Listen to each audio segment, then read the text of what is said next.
आंसू पोंछो, चेहरा साफ करो। अगले के घर जाना है तुम्हें, थोड़ा तो बर्दाश्त करो। पर लड़की को हर वक्त सामान की तरह आंकने वालों, तुम भी तो थोड़ा लाज करो। क्या वो औरत है तो उसे जीने का अधिकार नहीं? क्यों उसका यूं बेबाक होना जमाने तुझे स्वीकार नहीं? हेलो एवरीवन, मेरा नाम सेजल त्रिपाठी है। आज मैं आप सभी को स्त्री की उस हर दुर्दशा से वाकिफ कराना चाहती हूँ जो उसको आज से नहीं युगों से सहना पड़ता है। मैं आप सभी के सामने कुछ प्रश्न रखना चाहती हूँ, जो प्रश्न हर एक स्त्री के मन में एक नहीं 1000 बार होता है। वो इन सारे प्रश्नों का उत्तर जानना चाहती है, मगर अफसोस उन सारे प्रश्नों का उत्तर न आज तक कोई दे पाया है और उम्मीद है शायद दे भी न पाए। वो प्रश्न कुछ इस तरह है। महाभारत में जो द्रौपदी के साथ चीरहरण हुआ, क्या उसे रोक पाना वाकई असंभव था? क्या द्रौपदी कोई वस्तु थी जो पहले पांडवों में बांट ली गई और फिर जुए में हार दी गई? या रामायण में मां सीता, जिन्होंने राजमहल का सुख त्याग कर श्री राम के साथ 14 वर्ष का वनवास स्वीकार किया, पत्नी होने का हर धर्म निभाया, श्री राम का उनसे उनकी पवित्रता सिद्ध करने के लिए अग्नि परीक्षा का मांग करना कितना जायज था? आज भी अधिकांश से घरों में लड़कियों को बाहर जाकर पढ़ाई करने या नौकरी करने की इजाजत क्यों नहीं दी जाती है? क्यों लड़कियों को इतना बोझ समझा जाता है कि उन्हें गर्भ में ही मार दिया जाता है? क्यों समाज की सोच सिर्फ और सिर्फ लड़कियों पर आकर थम जाती है? कुछ लाइनें प्रस्तुत करना चाहूंगी जिसका शीर्षक है औरत हूं मैं, कोई सामान नहीं। सुख में सबके संग होती हूँ, दुख में अकेली रह जाती हूँ। दुनिया की नजरों में कुदरत का करिश्मा कहलाती हूँ। किसी परिचय की मोहताज नहीं मैं, खुद अपनी जुबानी कहती हूँ। महाभारत में, रामायण से ग्रंथों में मैं अबला नारी बन रहती हूँ। मैं तो भिक्षा हूँ पांडवों की, जो आपस में बांट ली जाती है। पुरुष प्रधान इस दुनिया में जुए में हार दी जाती है। मैं वो सीता हूँ राम की, मैं वो सीता हूँ राम की, जो रामायण में रावण बन चुरा ली जाती है। फिर वो अग्नि परीक्षा भी मैं हूँ, जो माटी में समा दी जाती है और आने वाले युगों के लिए इतिहास बना दी जाती है। पर कौन हूँ मैं, क्यों ऐसी हूँ? खुद से ये प्रश्न दोहराती हूँ। मैं वो आग हूँ सीने की, जो चूल्हियों में झोंक दी जाती हूँ। आंखों में उड़ने का ख्वाब लिए पिंजरे में डाली जाती हूँ। उठना चाहूँ मैं फिर से तो पैरों से रौंदी जाती हूँ। लाख प्रतिभा हो मुझ में, पर हर कदम पे रोकी जाती हूँ। खुद से ही जन्मी दुनिया में मैं खुद को ही असुरक्षित पाती हूँ। मैं वो खामोशी हूँ आंगन की, जो रातों को चीखते चिल्लाती हूँ। हवस भरी इस दुनिया में रोज मैं बेची जाती हूँ। फिर लक्ष्मी का वो रूप भी मैं हूँ, जो घर घर में पूजी जाती हूँ। पर कौन हूँ मैं, क्यों ऐसी हूँ? खुद से ये प्रश्न दोहराती हूँ। और ईश्वर की विडंबना देखिए कि वो कृत जो खुद में इतनी सक्षम है, खुद में इतनी सशक्त है, जो मौत से जूझकर जिंदगी को जन्म देती है, जिससे इस सारी दुनिया की शुरुआत होती है, वो अपनी शुरुआत कभी कर ही नहीं पाती। तो इसी से प्रेरित कुछ लाइनें जो प्रस्तुत करना चाहूंगी। क्यों आगाज नहीं मैं, क्यों आवाज नहीं मैं, क्यों सिर्फ मैं एक जरिया हूँ, आते जाते चंद लोगों का मैं सिर्फ एक नजरिया हूँ। क्यों शोर भरी इस दुनिया में मन में सिमटी खामोशी हूँ, अपने इन हालातों की शायद मैं खुद भी उतनी दूसरी हूँ। पर एक बात कहूँ मैं ऐ दुनिया, मैं भी तेरी जैसी हूँ। मैं बेचैनी हूँ उस मन की, जो चैन से जीना चाहती हूँ। मैं ख्वाब हूँ उन खुद की आंखों का, जो पूरा होना चाहती हूँ। थक चुकी हूँ अब इन रूपों से, अब खुद को पाना चाहती हूँ। औरत हूँ मैं, कोई सामान नहीं। औरत हूँ मैं, कोई सामान नहीं। औरत बन जीना चाहती हूँ। खुद से पूछे इन प्रश्नों का एकमात्र ये उत्तर पाती हूँ। अपने सब सपनों के संग मैं अपने जाना चाहती। मैं वो कली हूँ उपवन की। यहाँ उपवन का मतलब मेरा शादी से है कि लड़की की एज अभी कुछ हो ना हो, लेकिन एक ही मात्र लक्ष्य होता है कि उसकी शादी करवाओ। लड़की है तो उसकी लाइफ में बस शादी से ही मतलब है। तो मैं बताना चाहती हूँ, मैं वो कली हूँ उपवन की जो खिलते ही तोड़ दी जाती हूँ। कभी मस्तक पर कभी चढ़ में बस यूं चढ़ा दी जाती हूँ, बस यूं चढ़ा दी जाती हूँ। आपके सामने प्रस्तुत पंक्तियों के आधार पर एक छोटे से नाट्यकरण द्वारा स्पष्ट करने की कोशिश किया है हमने कि कैसे एक छोटी सी बच्ची को कच्ची सी उम्र में इतनी महत्वपूर्ण जिम्मेदारी से बांध दी जाती है।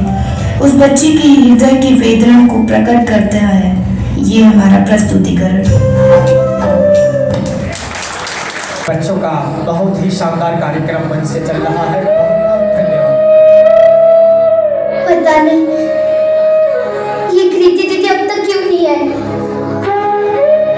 इतनी मुश्किल से घर वालों से छिपकर मैंने उन्हें सारी बातें बताई थी। अगर कृति दीदी टाइम पे ना पहुंची तो आज मेरा गौना हो ही जाएगा। गुड़िया, ऐसे मुंह लटका के ना बैठ, लड़के वाले आते ही होंगे। माँ, कम से कम तू तो मुझे समझ। मैं सिर्फ 12 बरस की हूँ। हाँ तो छोड़िया, बरस से नहीं, 8 मिनट और सेकंड से बड़ी हो गई। मुझे भी थारे बाबा इसी उम्र में लाए थे यहाँ। माँ, वो वक्त कुछ और था, ये वक्त कुछ और है। माँ बेटा, और तो वक्त ना कभी बदला है ना कभी बदलेगा। माँ, पर अभी मैं जो पढ़ना चाहती हूँ, कुछ बनना चाहती हूँ, उसका क्या करेगी इतना पढ़ लिख के? पति का दिल का रास्ता सीधा पेट से होके निकलता है। पानी और रसोई का गणित सीख ले, यही काफी है। उस लड़के की उम्र मुझसे 2 गुनी है। हाँ, तो वक्त तजुर्बे से चलता है, औरतों के बक से नहीं। वो नशा करता है, दारू पीता है, मैं उसके साथ नहीं रह सकती। माँ,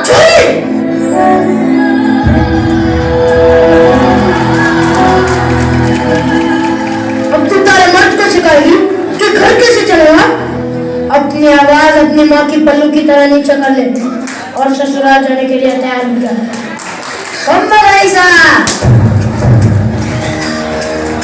ये खम्मा गणेशा, राम राम।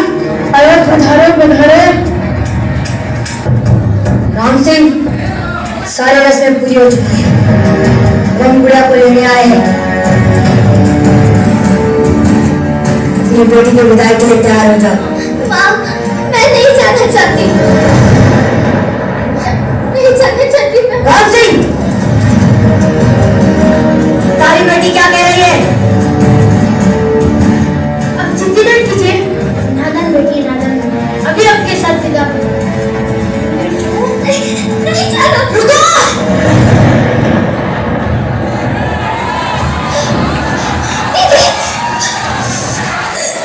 तुम घबराओ मत, कोई तुम्हें नहीं ले जाएगा।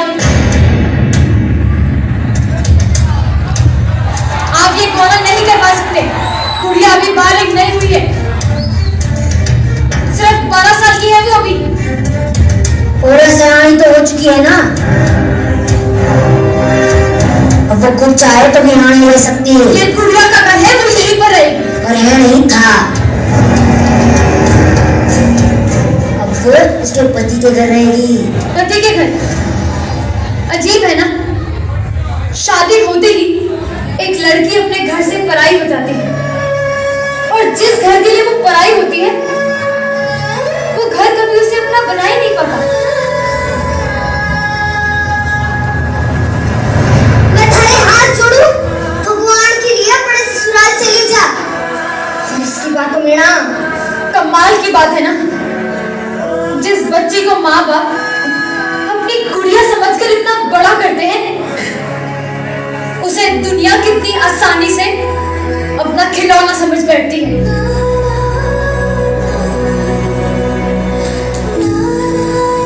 देखो,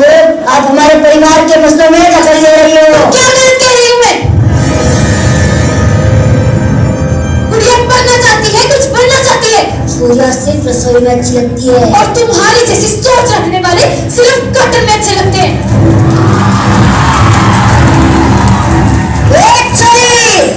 चाहे किताबें पढ़ के हमें काम ना सिखा, हमरे माथे पर ना बैठ, समझी? मेरा साड़ी हो चुकी है, बहुत है मेरे लिए। चल कौन ऐसी कैसी गाली? मैं आज से विनती करती हूँ, मुझे ससुराल मत भेजवा। बीच में ना बस, बच्चे को नहीं। वाह! ये जानते हुए भी कि गुड़िया की बच्ची है, उसका जबरदस्ती से ब्याह दिला के अपने घर ले जाना चाहते हो। ऐसे काम तुम्हारे जैसे काम आदमी कर सकते हैं। तुम क्या चलाएगी?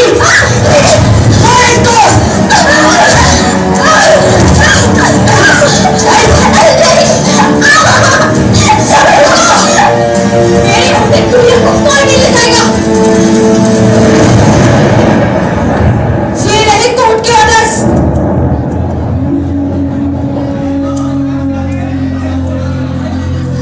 कोर्ट के ऑर्डर्स